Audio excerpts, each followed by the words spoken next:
आज बरकट्टा में युवाओं का जुआ जोहार कार्यक्रम था। जिस तरीके से पिछले 10 सालों में मोदी सरकार की नीतियां युवाओं के लिए सबसे नुकसान दे रही है। रोजगार की तो बात छोड़ दीजिए, लोगों के अपने स्वरोजगार के रास्ते में भी बाधा बन रही है। और जो गिरिडीह और कोडरमा के मजदूर हैं, प्रवासी मजदूर टिके हुए हैं, उनके भी अधिकार और सवालों पे हमला हो रही है।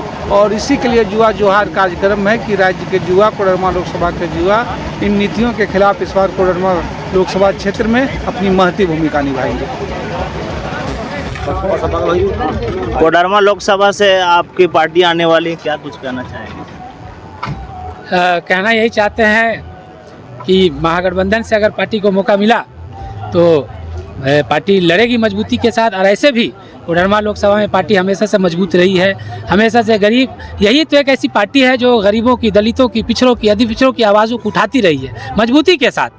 तो हम चाहेंगे कि ये कोडरमा लोकसभा सीट जो है हमारे पार्टी को मिले और हम लोग मजबूती से लड़ेंगे और हमारी पार्टी ज़रूर जीतेगी इसमें। आज बरकट्टा में आप लोग का भयानक बैठक था सर, काफ़ी संख्या में दूर दूर से लोग आए थे, क्या इसका मुख्य उद्देश्य है? देखिए, वो जो युवाओं का एक सम्मेलन था, आपको याद होगा कि इस देश के हमारे प्रधानमंत्री ने बड़े सपने दिखाए थे। उन्होंने कहा था कि जब हमारी सरकार आएगी तो हम हर साल 2 करोड़ युवाओं को रोजगार देंगे। ये 10 साल होने जा रहे हैं, इसके हिसाब से कम 20 करोड़ युवाओं को रोजगार मिलना चाहिए। तो रोजगार देने के बजाय तो रोजगार को छीना जा रहा है। रेलवे हो, सेल हो, वेल हो, सबको बेच दिया गया। रेलवे में जो हर साल वैकेंसी आती थी, उस वैकेंसी को भी खत्म कर दिया और 10 साल में सिर्फ 6000 वैकेंसी निकाली गई। ये युवाओं के साथ एक भद्दा मजाक है, क्योंकि अगर इस देश में अगर सबसे ज़्यादा अगर समस्या है तो वो बेरोजगारी की समस्या है। उस बेरोजगारी के सवाल को लेकर हम इस देश के तानाशाह से, इस देश के प्रधानमंत्री से सवाल करना चाहते हैं। और हर ये पूरे देश के अंदर हम लोग हर जगह ये सम्मेलन करेंगे और पूछेंगे कि 10 साल में जो आपने वादा किया था उस वादे का क्या हुआ, और 2 करोड़ रोजगार का जो हर साल देने का वादा किया था उसका क्या हुआ। आपका परिचय क्या हुआ? आफ्ताब आलम, अरवैये, राष्ट्रीय अध्यक्ष। देख लिया, आज उठा करके देख लिए, स्वास्थ्य हो, शिक्षा हो, इस पूरे कोडरमा लोकसभा क्षेत्र में, गिरिडीह लोकसभा क्षेत्र में कोई एक केंद्रीय विश्वविद्यालय की है, कोई केंद्रीय स्वास्थ्य संस्थानों की जगह और झलक तो नहीं मिलेगी। बल्कि ये जो जीटी रोड मिलते रहा, जहाँ सबसे लोगों ने अपने जमीन दी, आज ही बरकट्टा के लोग, अटका के लोग मुआवजे के लिए बाट जोड़ रहे हैं। जहाँ आपके चलने के लिए बड़ी हो दिया गया या तो ठेके में तब्दील कर दिया गया। तो चाहे रेलवे हो, चाहे बैंक हो, चाहे सेना हो, और बाकी आप झारखंड की जिस बात कर रहे थे अभी साथी अजीत कुशवाहा जी, यहाँ तो समझिए चाहे कोल इंडिया हो, चाहे सेल हो, चाहे पावर सेक्टर हो, सारी नियुक्तियों में जो है वो ताला लगा दिया गया। तो किया क्या गया इनके द्वारा? आप अगर देखिएगा तो हमेशा चुनाव के समय, चुनाव के दौर में युवाओं की एक फौज को, उनके सपने को, उनके बेरोजगारी को जो है बेचा गया, एक सर्टिफिकेट बांटा गया। तमाम लोगों को कृषि मित्र बना दिया गया। 1-1 हजार रुपया का वह भी मानदेय का घोषणा पत्र दे दिया गया और सड़कों पर छोड़ दिया गया। जल सहिया में तमाम महिलाओं को ऐसे ही एक सर्टिफिकेट दे दिया गया। उज्ज्वला दीदी होगी के रूप में जो उनको चिन्हित कर दिया गया। उनके रोजगार का, उनके बेरोजगारी का बेजा फायदा उठाया गया। प्रधानमंत्री आवास योजना के नाम पर पंचायत स्वयं सेवकों की भर्ती कर दी गई। अब तो खैर प्रधानमंत्री आवास योजना ही बंद कर दी गई और सारे लोग जो है कतारों में खड़े हो गए। रसोईया में, स्कूलों में अगर आपने देखे, कहे कि शिक्षा की बात करेंगे, लेकिन महज 500 रुपये का उनका योगदान है उन रसोइयों के वेतन में, उनके मानदेय में। पोषण सखी आप जिस जिले में है, गिरिडीह, कोडरमा, धनबाद, भारत सरकार के द्वारा, मोदी सरकार के द्वारा पोषण सखी के रूप में जो है 10,000 से ज्यादा का महिलाओं का चयन किया गया। महिलाएं ट्रेन हुई, प्रशिक्षित हुई, 2 साल 3 साल काम किए, उनको एक सिरे से जो हटा दिया गया, वो खारिज कर दिया गया। वो तमाम उठा करके देख लीजिए। वो रोजगार सेवक हो, पंचायत समय सेवक हो, वो जल सहिया हो, वो स्वास्थ्य सहिया हो, वो पोषण सखी हो, वो कृषि मित्र हो, ये तमाम जगहों पे अस्थायी नियुक्तियों की तो बात छोड़ दीजिए, ठेके में भी जो नियुक्तियां हैं उन्हें वेतन नहीं करके मानदेकर का एक सर्टिफिकेट पढ़ा दिया गया और आज वो दर दर की जो है वो भटक रहे हैं। सिर्फ यही नहीं, अभी साथी नीरज जी से ही बता रहे थे कि न तो खुद कर रहे थे और जहां करने की कवायद हो रही थी तो उस पे भी ताला लगा रहे थे। अभी जब झारखंड में ये बिल पारित हुआ कि भाई स्थानीय लोगों को 75% रोजगार की गारंटी हो, तो झारखंड में कहां रोजगार मिलता? बीसीसीएल में मिलता, सीसीएल में मिलता, डीवीसी में मिलता, कोडरमा थर्मल में मिलता, आपके बड़का गांव में मिलता।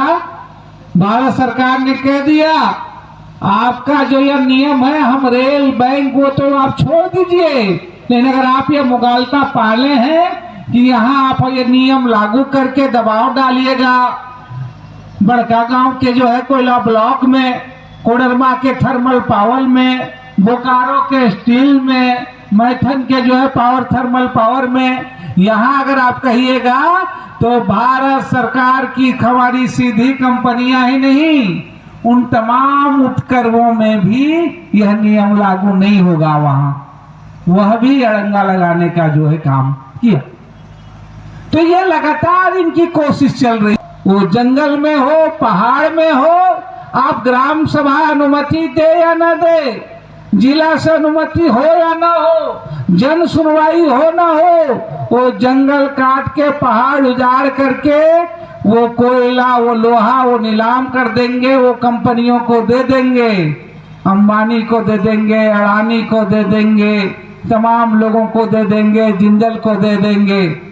लेकिन आप अगर सोच रहे हैं कि आप चलिए, कोयला लोहा तो जा ही रहा है, इस जीटी रोड से गुजर रहा है, इस रेलवे ट्रैक से गुजर रहा है, हम थोड़ा पत्थर ही फोड़ ले, हम थोड़ा बालू ही उठा ले, अपने ट्रैक्टर से रोजगार कर ले, तो उसके लिए भी चाबुक लगा दिया गया कि भाई बालू के लिए अनुमति कोडरमा से नहीं मिलेगी, गिरिडीह से नहीं मिलेगी, गिट्टी के लिए अनुमति धनबाद से नहीं मिलेगी, बरकट्ठा से नहीं मिलेगा, बगोदर से नहीं मिलेगा, जमुआ गांवा से नहीं मिलेगा, उसका भी अनुमति दिल्ली में बैठे हुए इनके अधिकारी देंगे और वो कहेंगे कितना पॉल्यूशन, कितना नियम हो जा रहा नहीं है, उस पे भी लगाम वो लगा दी गई। ये पूरी की कोशिश की जा रही है, ये पूरी की पूरी कवायद कर। लोकसभा क्षेत्र में 77 से अब तक 48 साल हो गए कोडरमा लोकसभा।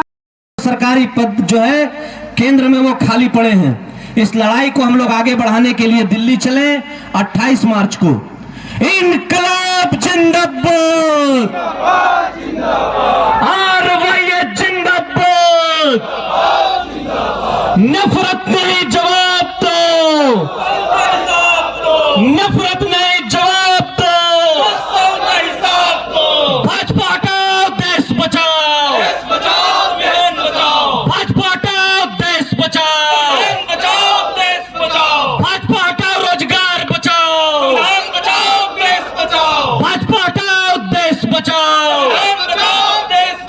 रोजगार के लिए आरवाई लड़े चलो, रोजगार के लिए आरवाई बढ़े चलो,